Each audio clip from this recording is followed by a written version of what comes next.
sang this song to me. There was a message in its melody, sweetest lyrics that I ever heard. There's a message in the songs of earth. He said, tomorrow is another day, living is the only way tomorrow's gonna ever come. Listen to the words of the song. Everything's gonna be alright. Everything is gonna be alright.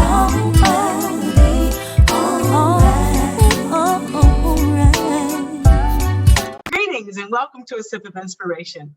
I'm Stephanie Wilson-Coleman, known as the Empowerment Doctor and the host of the A Sip of Inspiration podcast. Tonight, joining me is Dr. Lorenzo Neal, who is a self-differentiation coach and a gun violence survivor. Of course, before we get started, we've got to do some housekeeping. I want you, those of you who are listening, to start a watch party and invite your friends. I want you to like my page, Empower DR. That's where we are seeing this show. I do have a page, Empowerment Doctor, in Facebook. You can like that one too, but you won't see this show there. So you have to like this page in order to continue to get interesting feedback from me periodically. Also, I want you to go out to YouTube and like Inspire and on Facebook. I'm sorry, not Facebook. I want you to go out to YouTube and I want you to like YouTube. You've already liked Facebook. That's where we post the copies of all of the podcasts after we have finished. They're all uploaded there. So if you want to binge watch, then feel free to binge watch that channel. And I want to thank my sponsor, Rise Industrial Supply and Equipment. When you need a supply company to rise to your needs, I want you to call Resource Industrial Supply Equipment. So much for the housekeeping. Did I forget the merchandise? Can't forget the merchandise. We now have merchandise. So next time, maybe one day, I'll wear one of my t-shirts that says life is too short to drink cheap champagne. So with that, we're going to get started. So thank you, Dr. Lorenzo Neal, for joining me today, for saying yes to this opportunity to share with me and my listeners techniques to help us in this world that we actually have to maneuver through. I know you specialize in self-differentiation and you're a gun violence survivor too. So I want to talk about both of those tonight, if you don't mind. So why don't you share with the audience a little bit about your background and what actually got you to this point? Thank you, Dr. Coleman. I am so glad and honored to be a part of your program. I really appreciate the opportunity and you thinking it not robbery to have me on your show. So a little bit about myself. I am an ordained pastor in the African Methodist Episcopal Church. I've been in ministry for 30 years, started preaching. I accepted my call to preach when I was 12, licensed to preach at age 16, and I was re-obligated as itinerant elder in the African Methodist Episcopal Church in 2001. I've been pastoring in the AME Church since 2001.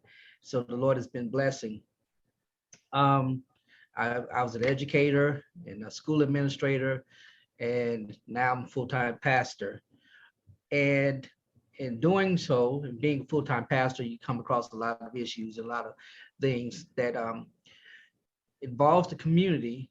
And one of the things that I recognized that was happening in our community, aside from just a lot of, there's a litany of things that we could say is happening, but there's a disenfranchisement of family and of course, dysfunctionality of family, but also there's a disruption in the system of family. And so what I decided to do for my doctoral research, I decided to explore this issue of the dysfunctionality of family that led me to learning about Dr. Murray Bowen, who had developed this concept of family systems theory. Okay. And in the development of the family systems theory, he came up with 8 concepts. And one of the 8 concepts of his family systems theory is the concept of differentiation of self.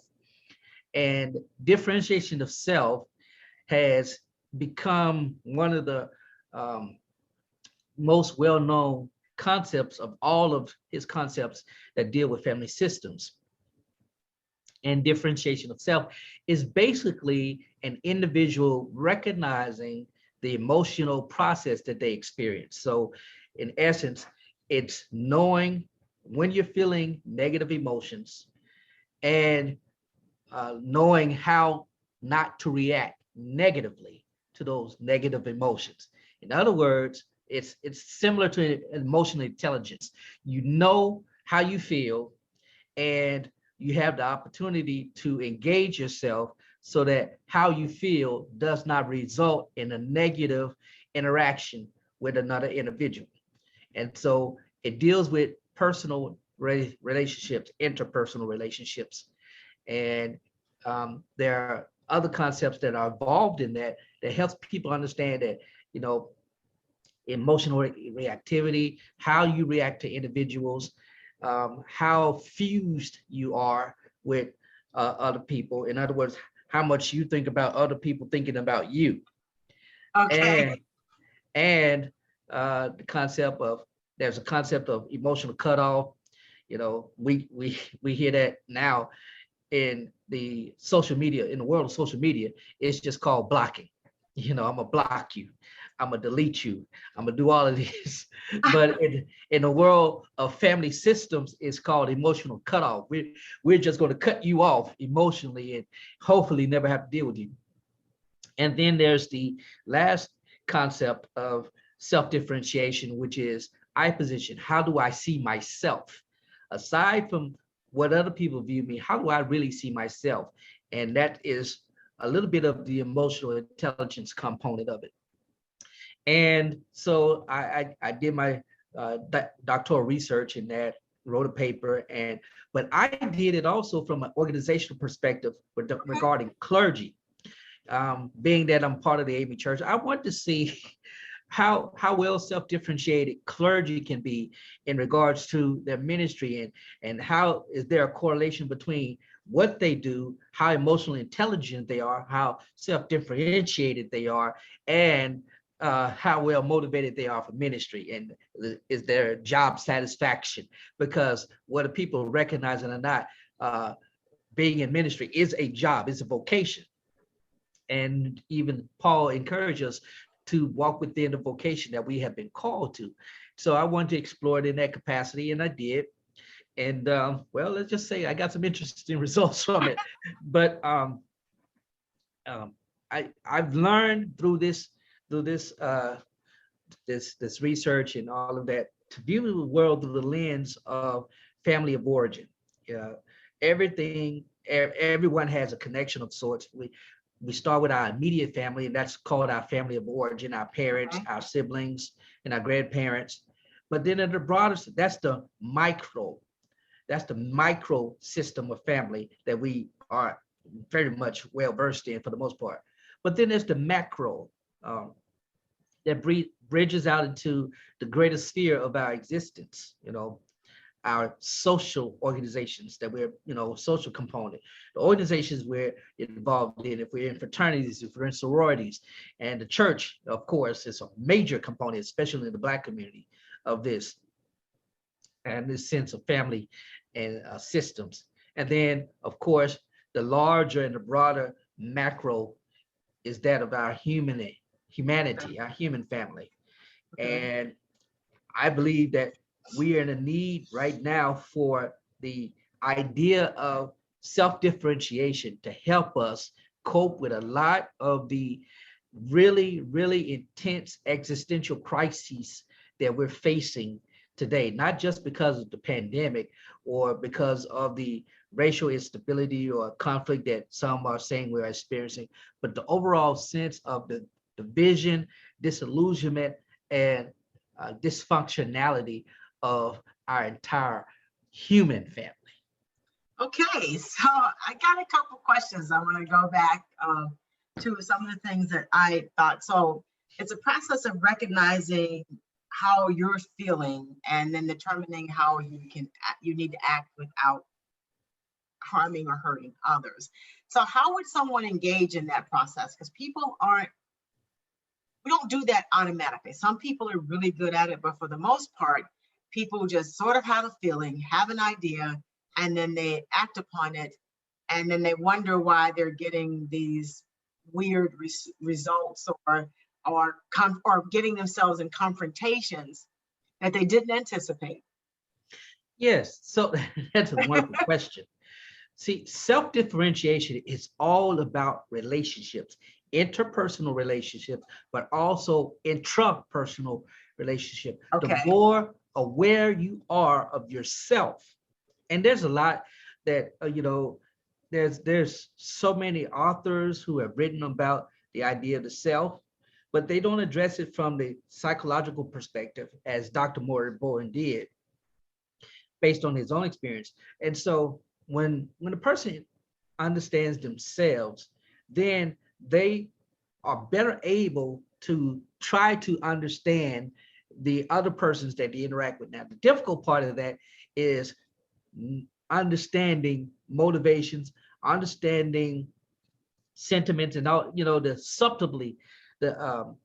subtle things that we don't really pick up on sometimes, as well as the fact that in this day and age, it's so easy to um, breach the conversations that are offensive, and we don't really know because we don't we're thinking people are on the same page, and the next thing you know, we say something that unilaterally we think should be acceptable, but there's someone that says I'm offended by it, and here comes this is the stimuli for this interaction. So the question is, this person sends out this message of offense, and if we were in real person, we try to have a conversation.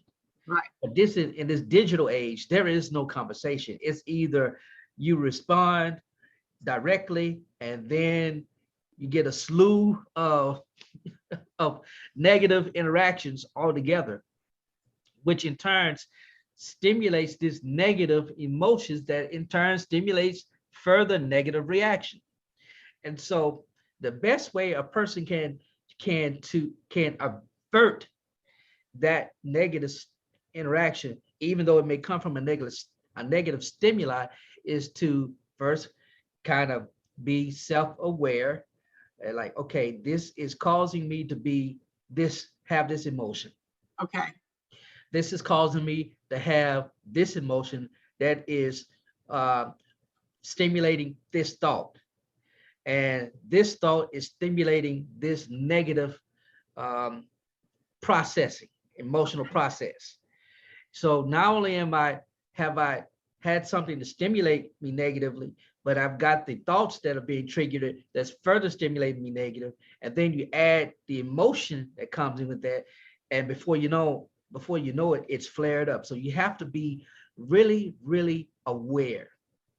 And that takes a discipline. One of the tools that I use when I have persons who come to me and coaching, and they want to further understand their self-differentiation. We have a tool called the differentiation of self. It's an instrument. Um, it's a DSI. It's what it's called, differentiation of self inventory. Okay. And basically, it's gives a synopsis of your family of origin. It gives a synopsis of your emotional awareness. Okay. Then it gives a synopsis of it tries to address behavioral and awareness. So how would you react and things like that? Yes, ma'am. So, so when I'm so so when I'm responding, then I need to take a minute to see where I am, how I'm feeling about things, so that I can craft a response Yeah, that doesn't absolutely. act as a hand grenade to the world. Absolutely. And the challenging thing that I have been discovering over the years that I've been in doing this is how quickly we react without assessing how we should actually react. I mean, it's become almost second nature now that we just respond. We just react, especially in the digital world. You get on Twitter and make a comment or you make a post, and someone who has no relation to the post can make a comment, and then there are all people who are trying to troll, and the next thing you know, you're on the defensive, right? And being on the defensive is never fun. And you have to learn to respond. Okay, how do I really need to respond to this individual? Do I really need to um, get into this state of emotional distress? Is it really worth the energy that I will experience? Because you got to understand, it takes energy to experience these emotions, and then it takes energy to act on that emotion. And once that energy is expelled, you lose it. You don't get it back. And same thing with that time, and same thing with the emotion. Okay, so we need to stop and ask ourselves some serious questions. First, as you said, so remember this, audience, is it worth responding to? And you're right. We don't stop and read and then check ourselves to see if this is worth responding to. I've done that a couple of times on Facebook. I said, this is not worth responding to. I need the energy for something else. And then I move on. So once we do that, so let's say we decide to respond. What would you recommend as a technique to make sure that you're making a true response? Because a lot of people on social media haven't done a lot of research, so sometimes you're responding against something that somebody believes to be true, but is not true, and you think you're going to correct that in a 10 words response. So what should people do when they've calmed down, they decided that they need to respond? So what should they do next? What steps should they take next? Well, you have to understand this whole process of self-differentiation is based within a family systems model of counseling. Okay. And when I counsel couples in conflict, the biggest issue that they have to address is the communication issue. And the communication issue really. You should say that again. It's like the communication. I really can't speak to it. I'm unmarried, so the only thing I fuss with my dog. So okay. But when it comes down to the communication issue, the stimuli usually is from something both parties value. Another part of this, Mary Bowen's family systems involved triangles, which basically, so if you understand how a triangle is shaped, there's two individuals and then there's a third bottom, and sometimes that bottom is used as weapons against, and so what self-differentiation helps is both parties to understand the value of the weapons that they have, what we would usually use against each other. The value is the value of those weapons to bring about positive resolution aside from negative resolution. And aside from communication, it's again going back to awareness of what is the stimulus, what stimuli is driving the reaction emotionally first, because we have the stimuli emotionally before we have the behavioral reaction. The behavioral reaction is usually something vocal. We'll say something and that may either diffuse it or send it to a whole other level. So we recognize the emotional stimuli and address that. And it can be done. It takes a whole lot of practice, one, but recognize the emotional stimuli that will lead to the behavioral stimuli and response is a key factor in doing that. Okay, so walk me through a real life situation. So I'm having an argument with my spouse. So I need to think about the what's stimulating the emotion. So what questions would I ask myself? How would I figure that part out? Um, there's a variety of questions. The first, if you're having and again, it's not just with spouse, but it's with siblings. It's Right, with siblings, siblings, right, with right. parents, grandparents, Oh with no, I grew up grandchildren. in an era where there were no disagreements with your parents or grandparents. If there were, you I were did not too, there. but it's a Right? different day and age. Okay. So you're having a disagreement with your right. So if someone's having a disagreement with their teenager or vice versa, how would they handle that? And don't handle it the way my mother did. I think they give you jail time for that now. They definitely would, because we would get our own switches, Right. our own belts. That's right. I mean, that's definitely abuse now. No, the again, one of the things that we try to get people to understand is emotional reactivity and fusion with others. So when it comes to emotional reactivity, you you understand that the stimulus is triggering an emotion, Okay. and you have to. It goes back to self-awareness. So how do I know how to respond? Depends on, one, how big is the stimulus. Now, if it's something, let's say if it's a child and the parents don't agree on whether a child should wear a certain thing to a prom, or if they should go to the prom or not at all, and then you actually, when you sit down with the couple, you say, and you realize, oh, one parent actually didn't go to the prom, and so they're living vicariously through the child, and they want the child to have the full experience of the prom. The other parent went to the prom, did not have a good experience, doesn't value the prom, and says it's no big deal.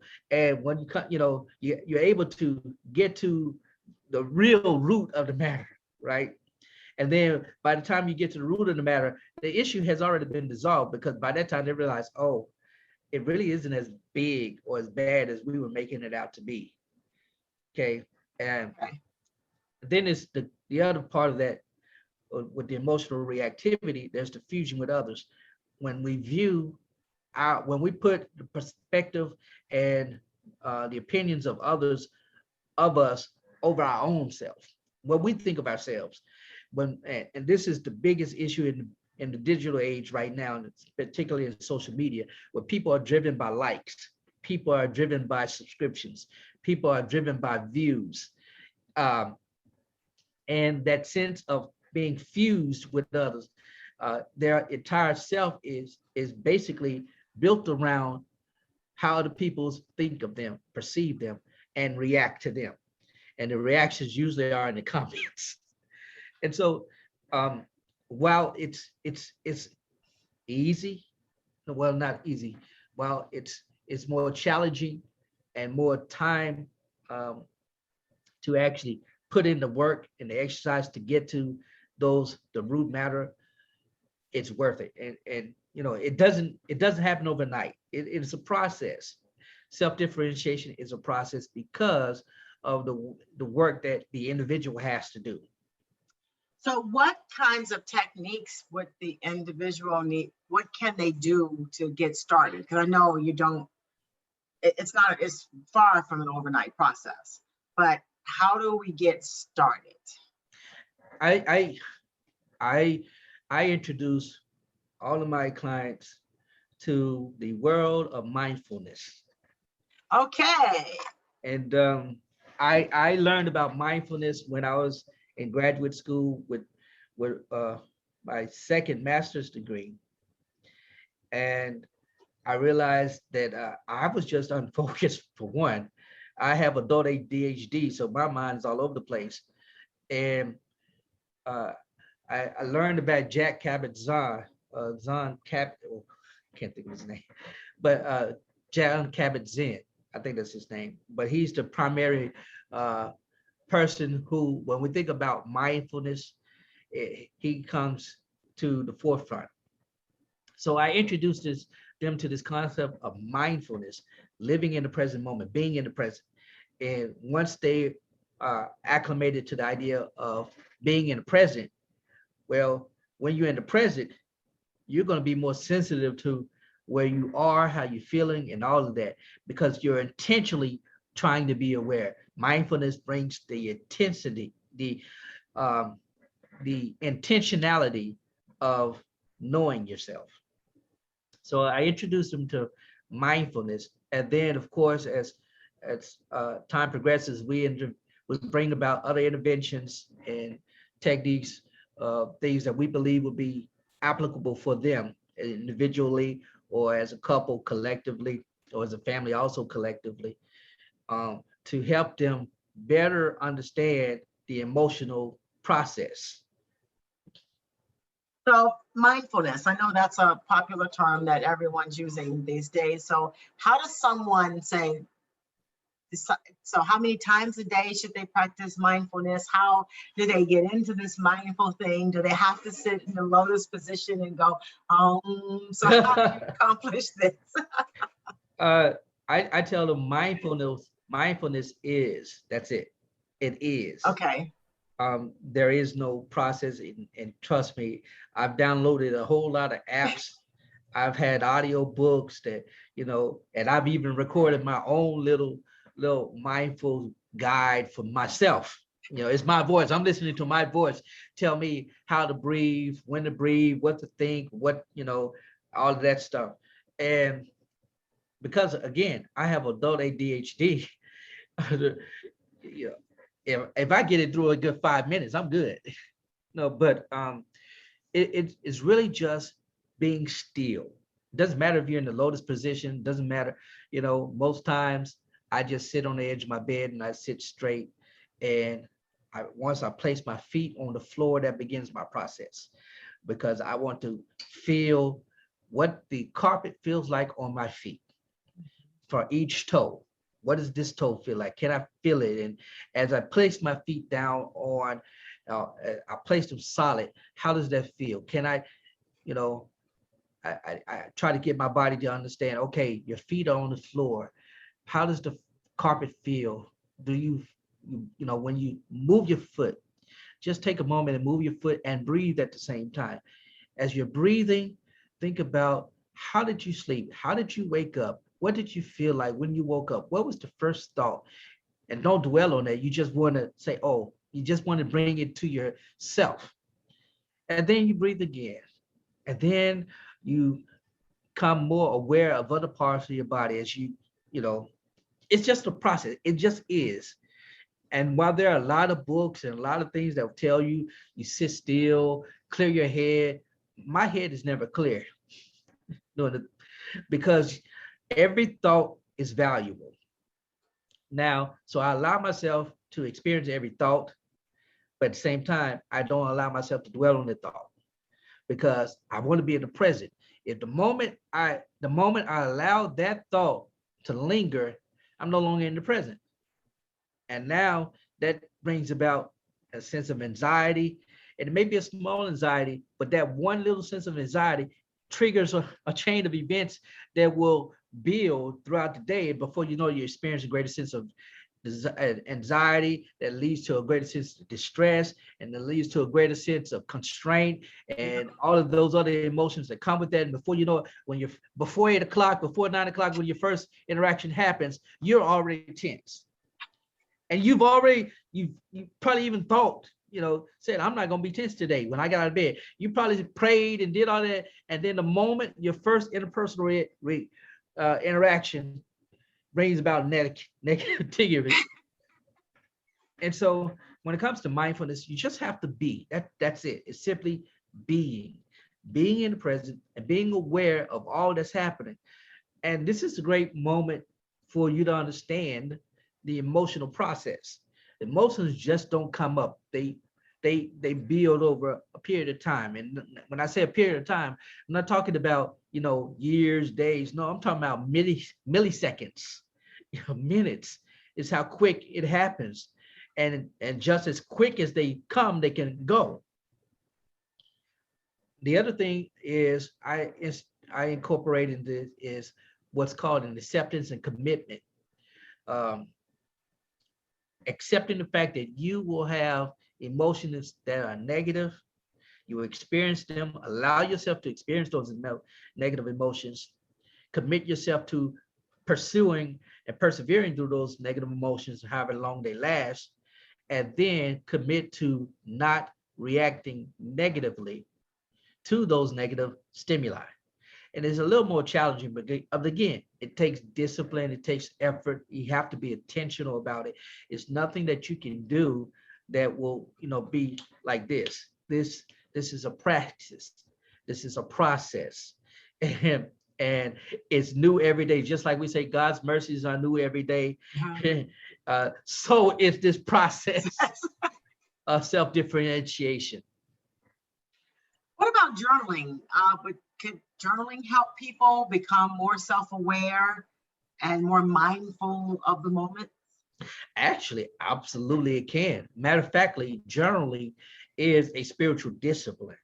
Now we don't see it, and I know in the Christian church we don't talk about contemplative Christianity as much as we should, but journaling is what some would call the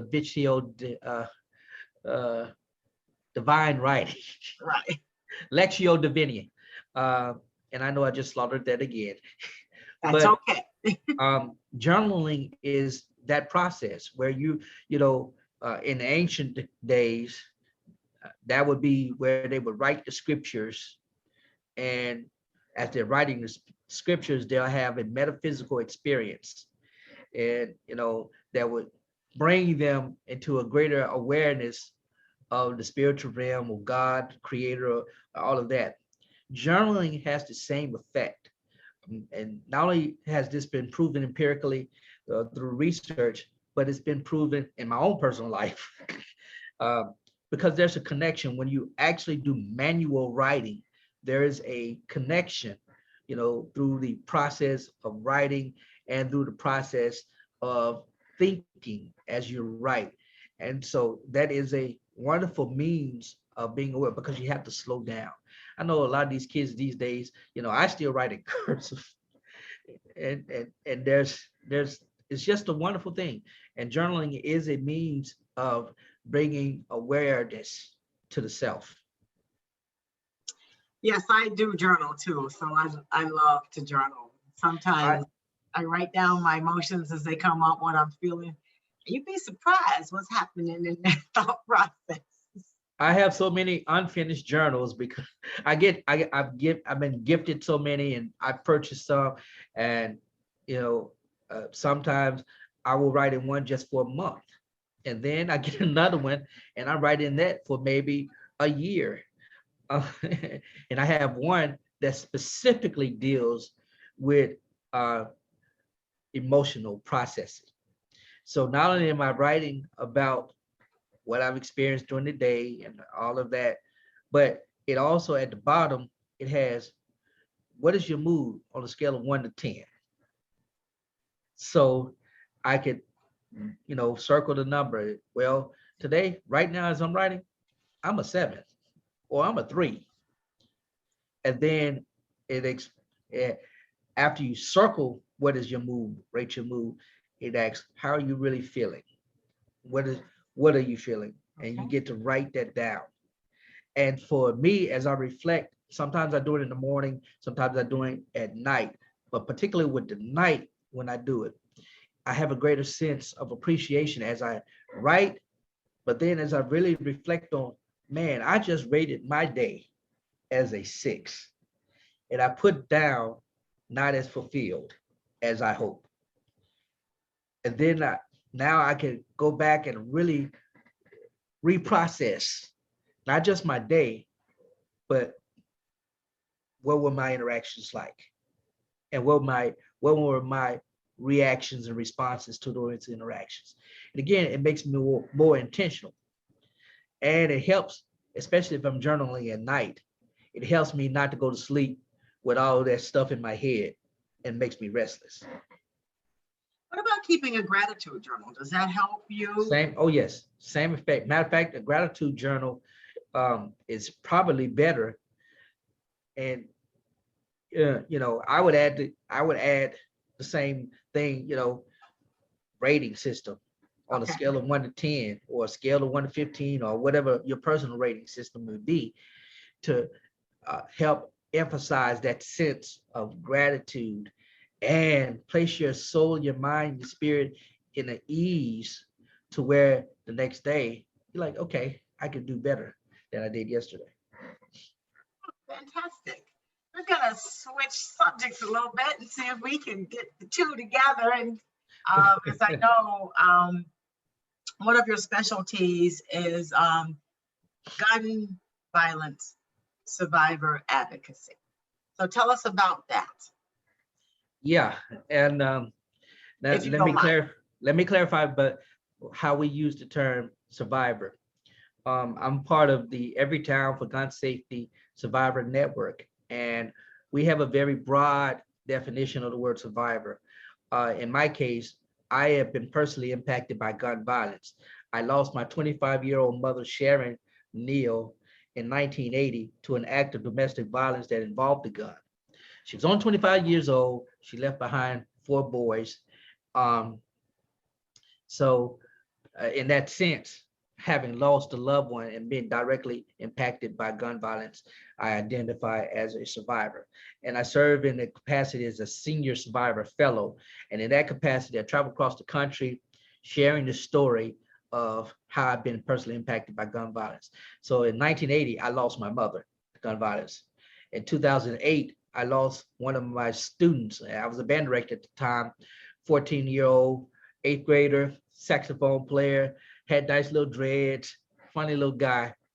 Um, but he was killed in an accidental shooting. We were testing.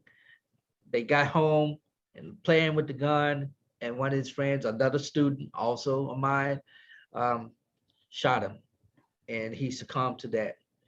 That was in 2008.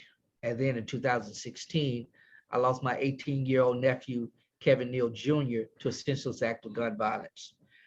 Um, and 2015, of course, we had the incident at Mother Emanuel AME Church where my colleague in ministry was killed along with 8 of his parishioners, and which actually got me involved with the gun violence prevention movement.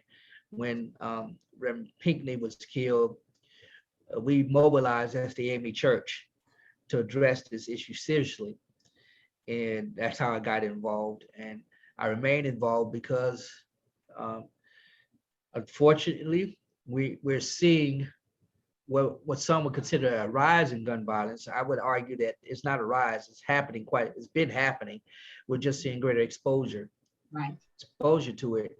And the overwhelming exposure to it, both by particularly young Black men, self-inflicted, which I mean, that's the Black on Black crime component, gun violence component, but also inflicted by others. And that's the law enforcement component of it.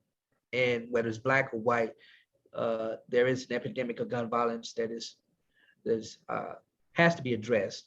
And in that, my capacity as an advocate, what I do is not only do I talk with legislators, I've had the privilege of being on Capitol Hill, sharing with legislators, and at my state level, sharing with the state legislators to promote legislation that is common sense for gun owners like myself. I am a gun owner. And even though I promote gun violence prevention, I'm a gun owner, as well as for those persons who are inadvertently impacted negatively by gun violence. So I want good legislation for me. I don't want anybody taking my guns away, but at the same time, I want legislation that will enable persons to feel safe and protected, and not allow persons who should not have a gun to have a gun. And I know the biggest talk is all about this AR-15 and all that stuff. Well, we're in Mississippi, AR-15 is not a big deal. The reality is there are a lot of persons who should not have guns, who have access to guns, including children. So that's what I do. So how do you, in light of the fact that you're the survivor of 4 specific instances, when you journal or meditate, or which, how do you continue to find peace or strength to move forward? Because moving forward after these tragedies is difficult. Oh yeah. Well, the good thing about that is because I'm with Everytown, I have a wonderful support group through the Survivor Network. We have, unfortunately, thousands of persons who have been impacted by gun violence, and that includes uh, suicide by gun deaths, which it's still very much a stigma in our society. But we have support groups, and I'm matter of factly, I'm a facilitator with a couple of our groups where we not only share in the grief of loss, but we provide comfort, we provide, cheer, and as much as we can, provide some sense of joy for those persons. Um, and no amount of journaling I can do can really, because every day the media brings to light the instances of gun violence. And when that happens, you're getting the exposure. Some become dull to it. They become dull to it. It's no longer an issue with them. It's almost expected. And we have to change that perspective, change the narrative. And one of the things I get to do is I get to put faces and stories to the statistics, not just my personal story, but the story of hundreds of others. And so many mothers lose their children to senseless acts of gun violence. So many people have lost loved ones to death by gun suicide. And the number of perpetrators of young Black men, uh, you know, committing these acts, and who not only do they take the life of someone else, but if they're convicted, their life is gone. Mhm. And then there's the fiscal aspect of this that most people don't realize. Gun violence impacts us across the board. Not only does it impact us, a family, but it impacts us fiduciarily, because every person that dies by way of gun violence, there's a cost associated with that. And, and for Mississippi, it's roughly $1,700 per individual, which is roughly $5 billion a year that it costs. And that's just for Mississippi. So you can imagine what it's like in larger states and larger cities. Yeah, I don't think we attribute the cost to just the whole process. And even when you look at the criminal justice process, when you apprehend the offender, there's the cost of the attorneys and judicial systems, and then the Yes. prison time upkeep or not. So it is a huge cost. And then it's just I don't have a word for it, but it's just a sad way to lose a life. So you lose two lives, the person who didn't live their life fully, and then the other person who's incarcerated who will never be able to experience a full life either. And all of the families that are attached to both people. Yes. Uh, um, and I love to share this story. The individual who took my mother's life, he went to prison, and as I understand, he died in prison. But the Lord works in mysterious ways. I was able to connect with his family, not even really knowing that they were the family of the person who took my mother's life. And his nephew, that individual's nephew, became a mentor of mine.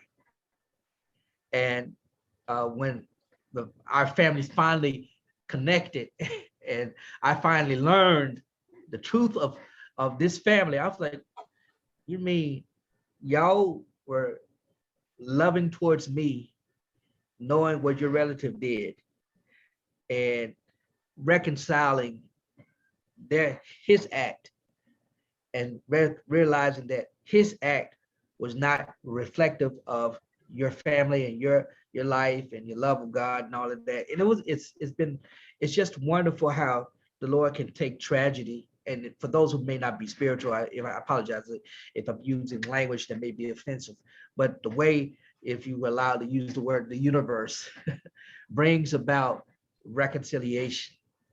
And and I appreciate my role in that as a gun violence prevention advocate. I'm able to bring about some sense of reconciliation and healing through the work that I do. Um, it is not always it's not always the outcomes that we expect, but we want to restore people's sense of value in themselves and their lives and help them see the value in the loss. It's a tragic loss, but there's value in there somewhere. So how do you see the value in the loss? There's a lot of people listening, including myself, have lost someone as a result of gun violence. Well, the biggest thing is one, knowing the memory. The person who loses someone to gun violence, especially if they're very close, they know what that person was like. They're able to articulate that person's story better than anyone else. I can give you stories and statistics, but with a mother who's lost her son, their only son, and as in the case of my mother, my nephew, my brother's wife, that was their only son together. Losing him, sent them into this space of what do we do now? But I'm able to take that and share it with the world, which has helped them heal. And now they're advocates just like I am. They're getting involved. And matter of factly, on next week, his birthday is on July 20th. And for the last 3 years, 4 years, it's since 2017. Since 2017, he died in 2016. So since 2017, we've been doing something on his birthday. And the last 2 years, we've been giving out food. This year, we will be giving out food, but also I believe they raised funds for scholarship. So they've taken that tragedy and turned it into an opportunity of service, turn it into an opportunity where people can benefit from his life and his death.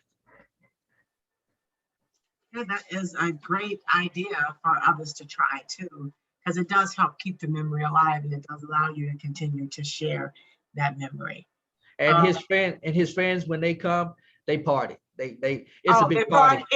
It's a big party. But we go to the cemetery and they party. Okay. And my nephew, I feel him there. He's like, yeah, this is all for me. That's great. So let's go switch back a little bit to organizational leadership. So when you work with organizational leaderships, how do you combine the self-differentiation techniques on an organizational level? There's a lot of individuals in there.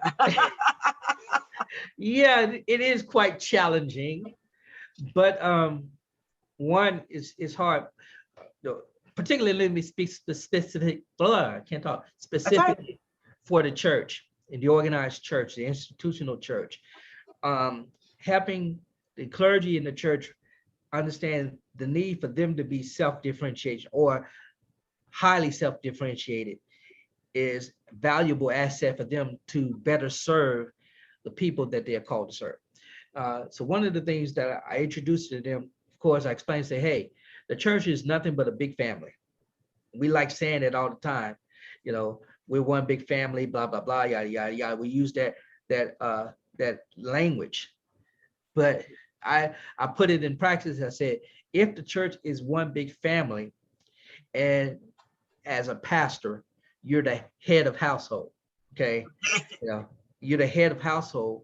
So the burden of managing the emotional wellness of that family falls on you.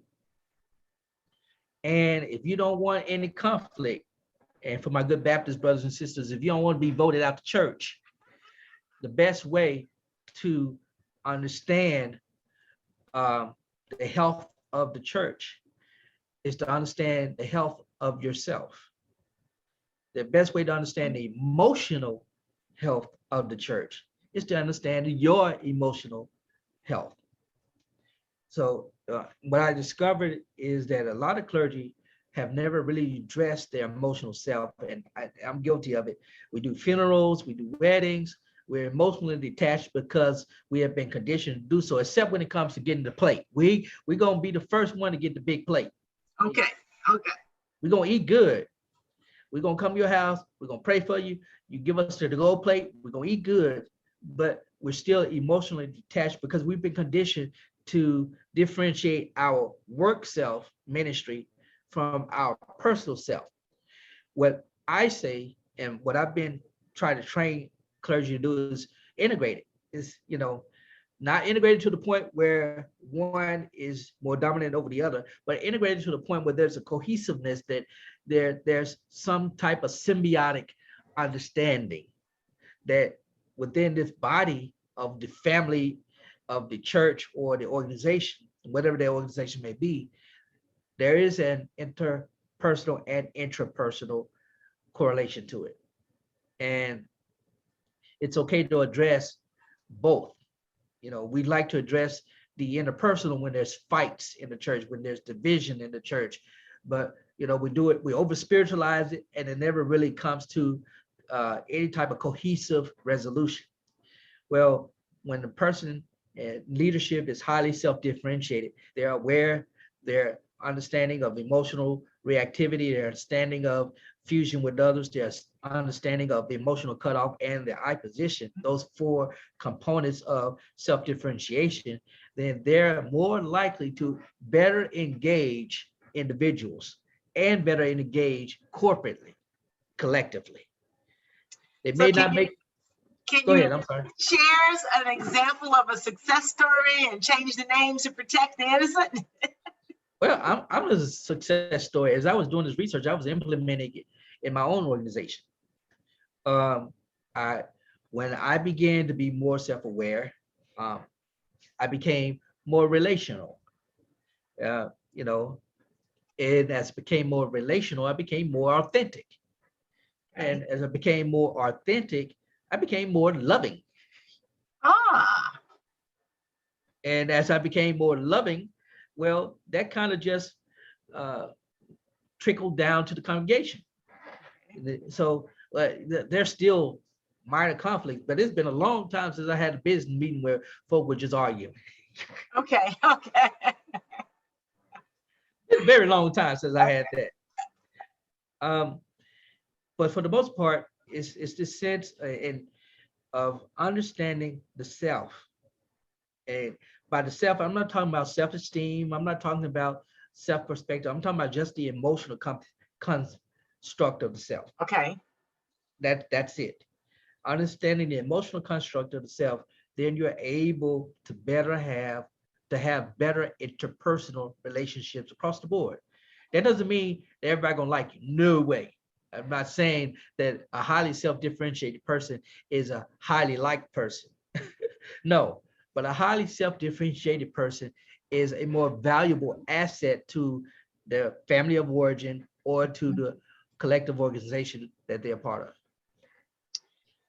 So in the church or in organizations, period, where you just have a lot of people in the family, you're right, because people tend to be a different personality at work than they are at home, than they are even at church. Yeah. What technique could they use to sort of get in touch with all of those selves? Because if they get out of balance, then you'll be fighting and fussing and cussing all the time. Yeah, and that's an interesting question. My research didn't go that far. But I know your practical experience has. Yeah, my practical experience has.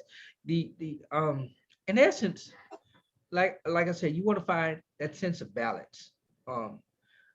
As humans, for whatever reason, we were wonderfully and fearfully made to be in conflict. That's inner conflict.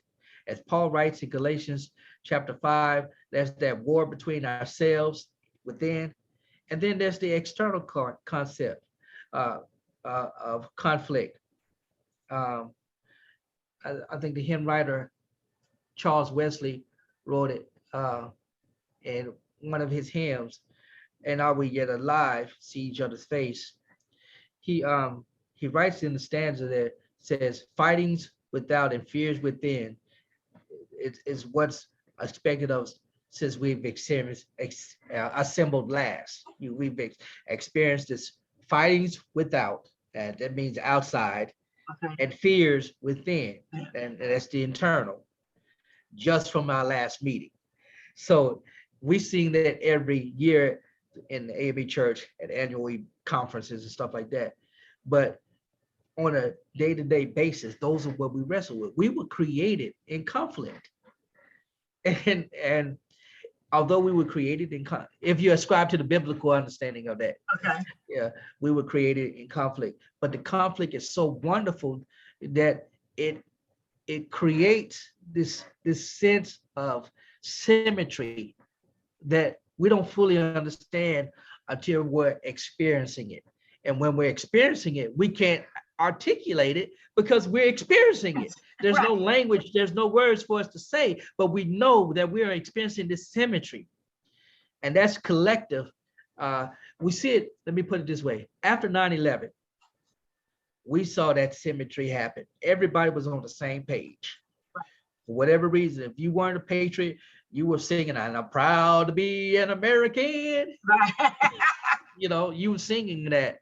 You bought into this sense of patriotism.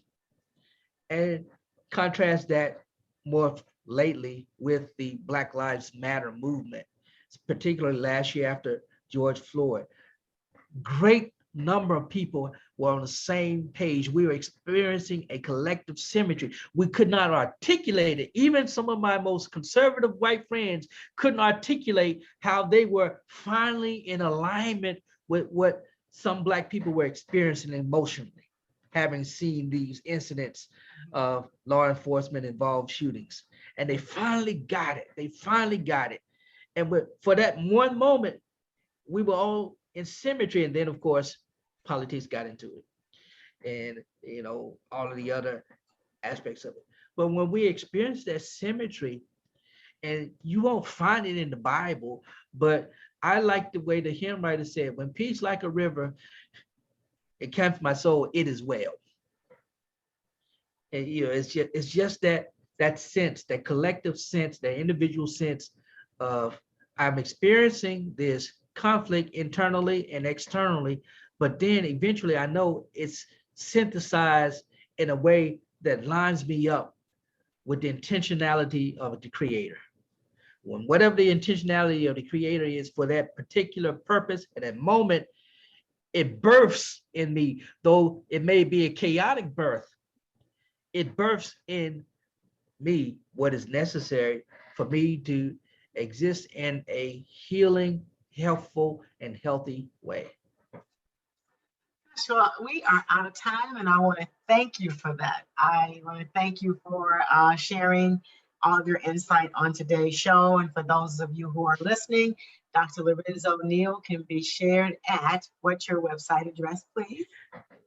Go to lorenzotneal.com, and there you can contact me. And if you'd like to, if you're interested in self-differentiation coaching, that information is there also. We do a podcast called Be Your Differentiated Self, and it's available on all podcast outlets, iHeart, Radio, Spotify. We do that. You can go and listen to something that might give you a little more help. We also do a radio show called Zero Today. And though we don't just explicitly talk about this particular issue, we cover a smorgasbord of things. Every now and then I bring in persons who have relative experience with this issue. And so you just go to lorenzotneal.com, and I'm on Facebook, Dr. Lorenzo Neal on Facebook, YouTube, wherever. I'm somewhere everywhere. Just find me. That's right. And make sure you say Pastor Lorenzo Neal or Dr. Lorenzo Neal, because if you don't, you're gonna get the football player Lorenzo Neal, who I just happen to love. I just happen to love him. He played for the New Orleans Saints. I can't hate him for that. So please, when you search for me, don't just type in Lorenzo Neal. You're gonna get the football player. He can help you when it comes to that, but I don't know how good it'll help you with self-differentiation. Thank you very much. I want to thank everyone who listen to our show tonight. We do have a couple of questions that seem to be coming in late. I'll get you some answers to those questions, and I'll forward you Dr. Lorenzo Neal's contact information so that you can actually contact him in the future. I want to again thank Rise Industrial Supply Equipment for sponsoring a sip of inspirations in tonight's episode especially. And as I always say, may this day offer you just what you need in each unfolding moment. Be inspired until further notice. I want you to celebrate everything. Do not go gently into that good night. Find a hero worth dying for and take it, and be the person that you have been waiting for. Make the day so awesome till yesterday gets jealous, and above all else, do it your way. I'm Stephanie Wilson-Coleman, the Empowerment Doctor. Remember, life is too short to drink cheap champagne. Good evening and have a great life. I'm Stephanie Wilson-Coleman, the Empowerment Doctor, and I want to share 4 little-known key factors to success. According to the University of Scranton, 92% of people never achieve their goals. Here are 4 little-known key facts to success. Trust your instincts. Instincts are a combination of your heart intelligence, your situational intelligence, and your mental intelligence. It's all fused together with your unique DNA. They join forces in an instant to send you impulses to move. Instincts are hardwired in your body. They are your guide. Research. When something feels off, do your research. And be unwavering. Unwavering in your commitment to your dreams. If you don't put yourself first, no one else will. Last is enthusiasm. Enthusiasm crushes doubt and causes you to be more creative and have better instincts. Now let's get started living our dreams.